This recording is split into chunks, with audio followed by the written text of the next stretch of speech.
Hello guys, स्वागत है आपका हमारे यूट्यूब चैनल जी के पॉइंट पर। आज हम भारतीय मृदाएं पढ़ेंगे, इसके हम क्षेत्र, प्रमुख फसलें, पोषक तत्व देखेंगे। आपसे हमने भारत का भूगोल नया टॉपिक स्टार्ट किया है, जिसमें हम भारत के जितने भी पर्वत, पठार, मैदान, झीलें, नदियाँ, दर्रे, बांध हैं, वो सब हम कवर करवाएंगे। ठीक है, तो आज हम सबसे पहले भारत की मृदाएं देखेंगे, उसमें कौन कौन सी प्रमुख फसलें पाई जाती हैं, कौन से पोषक तत्व और कहाँ कहाँ पाई जाती है, उनके क्षेत्र सब कुछ देखेंगे। ठीक है, चलिए तो स्टार्ट करते हैं।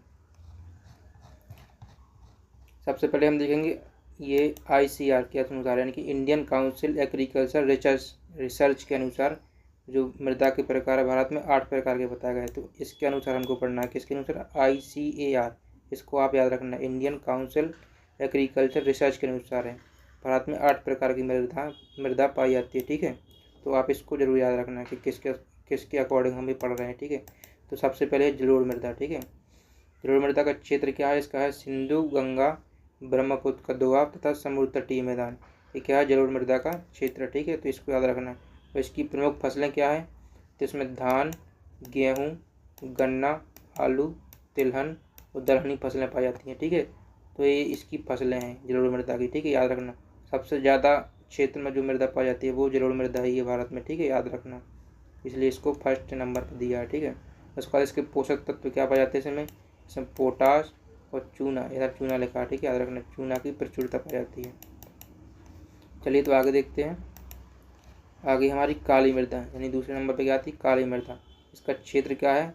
इसका क्षेत्र महाराष्ट्र, गुजरात, मध्य प्रदेश, तमिलनाडु का लावा क्षेत्र। तो ये इस क्षेत्र है जो भारतीय राज्यों में पाई जाती है, महाराष्ट्र, गुजरात, मध्य प्रदेश, तमिलनाडु का लावा क्षेत्र। ठीक है, तो ये क्षेत्र आपको याद रखना। ठीक है, उसके बाद इसमें प्रमुख फसलें कौन कौन सी होती हैं?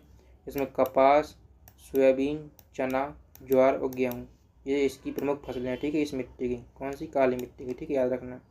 उसके बाद पोषक तत्व क्या रहते हैं इसमें रहता है पोटास, चूना और मैग्नीशियम, ये इसमें पोषक तत्व रहते हैं। ठीक है, याद रखना, पोटास, चूना और मैग्नीशियम। उसके बाद है लाल मृदा। ठीक है, लाल मृदा को देखते हैं। इसका क्षेत्र क्या है? इसका क्षेत्र संपूर्ण तमिलनाडु। ठीक है, याद रखना, संपूर्ण तमिलनाडु, कर्नाटक, दक्षिण पूर्वी महाराष्ट्र, उड़ीसा एवं मध्य प्रदेश का दक्षिण पूर्वी भाग है इसका क्षेत्र। ठीक है, यहाँ पर ये मिट्टी पाई जाती है, लाल मृदा। ठीक है, उसकी प्रमुख फसल क्या है?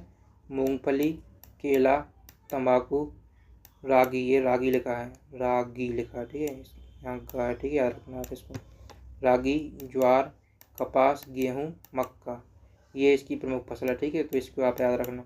उसके बाद इसके पोषक तत्व इसमें क्या पाए जाते हैं? इसमें लोह तत्व की प्रचुरता होती है, याद रखना। ठीक है, लाल मृदा में लोह तत्व की प्रचुरता रहती है। ठीक है, याद रखना इसको। उसके बाद चौथे नंबर पे हमारी लैटेराइट मृदा। ठीक है, लैटेराइट मृदा के क्षेत्र कौन कौन सी है उसको देखते हैं। इसके क्षेत्र है कर्नाटक, केरल, तमिलनाडु, असम, महाराष्ट्र, उड़ीसा के पर्वतपदीय क्षेत्र। पर्वतपदीय मतलब होता है कि जो पर्वत के निचले स्तर पर, ठीक है, नीचे है, वो उसको बोलते हैं पर्वतपदीय क्षेत्र। ठीक है, याद रखना, कर्नाटक, केरल, तमिलनाडु, असम, महाराष्ट्र, उड़ीसा। ठीक है, याद रखना। उसके बाद प्रमुख फसलें इसकी चाय, कॉफ़ी, रबर, सिनकोना और काजू की प्रचुरता। ठीक है, ये क्षेत्र इसकी ये प्रमुख फसलें हैं। चाय यहाँ पाई जाती है, चाय होती है, कॉफ़ी भी होती है, रबर भी होती है और सिनकोना भी होती है और काजू भी। ठीक है, याद रखना, ये इसकी प्रमुख फसलें हैं। इसके बाद इसके पोषक तत्व कौन कौन से हैं? इसमें लोहा एवं एल्यूमिनियम सबसे ज़्यादा पाया जाता है। ठीक है, तो याद रखना, लैटेराइट मिट्टी में लोहा एवं एल्यूमिनियम। उसके बाद 5वें नंबर पर मरुस्थलीय मृदा। कौन सी मृदा? मरुस्थलीय मृदा। ठीक है, इसके क्षेत्र कौन कौन से? इस पंजाब में पाई जाती है, हरियाणा में, राजस्थान में और पश्चिमी उत्तर प्रदेश में। याद रखना इसके क्षेत्र, पंजाब, हरियाणा, राजस्थान और पश्चिमी उत्तर प्रदेश, ये मरुस्थलीय मृदा के प्रमुख क्षेत्र। ठीक है, उसके बाद इसमें फसल कौन कौन सी पाई जाती है? इसमें बाजरा, ज्वार, मोटा अनाज, सरसों और जौ, ये इसकी प्रमुख फसलें हैं। ठीक है, इसको याद रखना आप। इसके बाद इसमें पोषक तत्व कौन कौन से थे? इसमें लवण और फास्फोरस की प्रचुरता होती है, लेकिन लवण और फास्फोरस इसमें ज़्यादा पाया जाता है। ठीक है, इसको याद रखना आप। उसके बाद 6ठे नंबर पर वनीय पर्वतीय मृदा। ठीक है, ये देखते हैं, वनीय पर्वतीय मृदा। इसका क्षेत्र कश्मीर से अरुणाचल प्रदेश, याद रखना, जम्मू कश्मीर से अरुणाचल प्रदेश तक ये वनीय पर्वतीय मृदा पाई जाती है। ठीक है, इसकी प्रमुख फसल क्या है? इसकी प्रमुख फसल है सेब। ठीक है, क्या है? सेब और नाशपाती, याद रखना, आपने देखा भी हो कश्मीरी सेब, ये वही है, ठीक है। कश्मीरी सेब जहाँ से सबसे ज़्यादा पाया जाता है वही है। उसके बाद नाशपाती और आलू, ठीक है, इसको याद रखना। उसके बाद पोषक तत्व क्या है इसमें, पोटास एवं फास्फोरस की अधिकता पाई जाती है, इसको याद रखना, ठीक है। पोटास एवं फास्फोरस इसके पोषक तत्व, ठीक है। आगे देखते हैं 7वें नंबर पर पीतमय या दलदली मृदा। क्या, पीतमय या दलदली मृदा, ठीक है। तो इसको देखते हैं, ये कहाँ पाई जाती है, भारी वर्षा एवं उच्च आर्द्रता युक्त तथा अधिक वनस्पति वाले क्षेत्रों में पाई जाती है, यानी ठीक है जहाँ बहुत वर्षा होती है, ठीक है, और जहाँ उच्च आर्द्रता रहती है, नमी रहती है, वहाँ ये मृदा पाई जाती है, ठीक है। इसमें जैव पदार्थ की मात्रा 40 से 50% तक होती है, यानी जो जिसमें जैविक पदार्थ जो रहते हैं वो कितने 40 से 50% तक होते हैं, ठीक है। इनमें ऑक्सीजन की कमी के कारण फसलों को उगाने में कठिनाई होती है, ठीक है, और ऑक्सीजन की कमी पाई जाती है, इतना भी याद रखना है, ठीक है। इन प्रदेशों में मैंग्रोव वनस्पति पाई जाती है। केरल में इसे कारी मृदा करते हैं, कारी मृदा कहते हैं, ठीक है, याद रखना। नहीं, यहाँ ये पीटमय दलदली मृदा होती है, वहाँ क्या फसलों को उगाने में बहुत कठिनाई होती है, वहाँ उगती नहीं है, ठीक है, क्योंकि वहाँ ऑक्सीजन की कमी पाई जाती है, ठीक है। इन प्रदेशों में मैंग्रोव वनस्पति पाई जाती है, और जहाँ ये मिट्टी पाई जाती है वहाँ क्या कहते हैं, मैंग्रोव वनस्पति रहती है, ठीक है।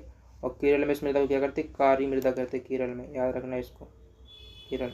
यानी कि पीटमय दलदली मृदा समुद्र तटीय क्षेत्रों में अधिकतर पाई जाती है, याद रखना। उसका लवड़ी या क्षारीय मृदा 8वें नंबर पर हमारी लवड़ी या क्षारीय मृदा, ठीक है।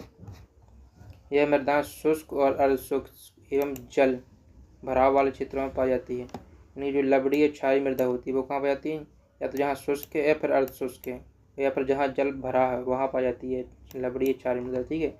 इनका विस्तार लगभग 107 लाख वर्ग किलोमीटर में है, इसका ये विस्तार है, ठीक है, याद रखना।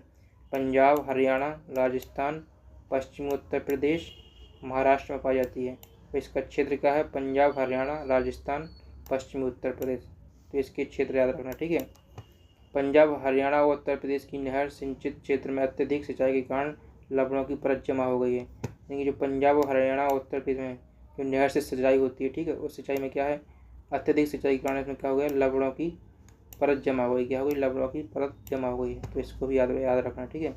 यानी रेह, कल्लर, चौपर आदि नामों से जाना जाता है।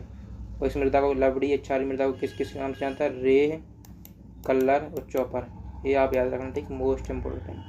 एग्जाम में कई बार आ चुका है कि रेह, कल्लर और चौपर किस मृदा को कहते हैं, वो लवड़ी या क्षारीय मृदा को कहती है, ठीक है।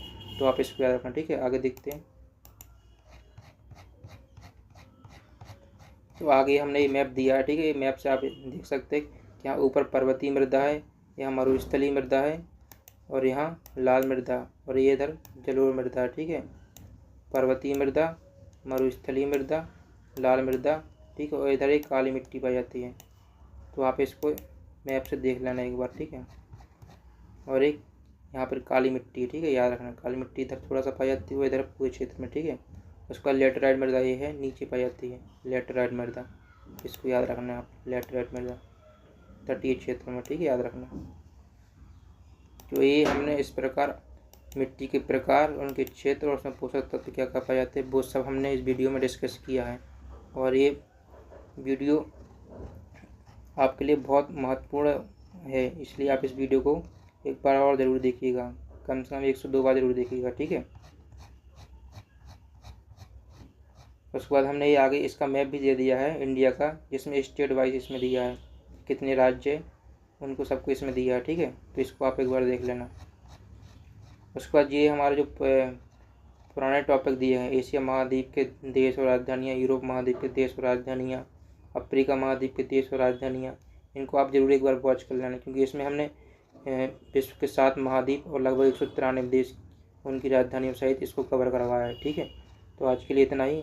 उम्मीद है आपको वीडियो पसंद आई होगी। अगर वीडियो पसंद आ रही है चैनल को लाइक शेयर सब्सक्राइब जरूर कीजिएगा। धन्यवाद।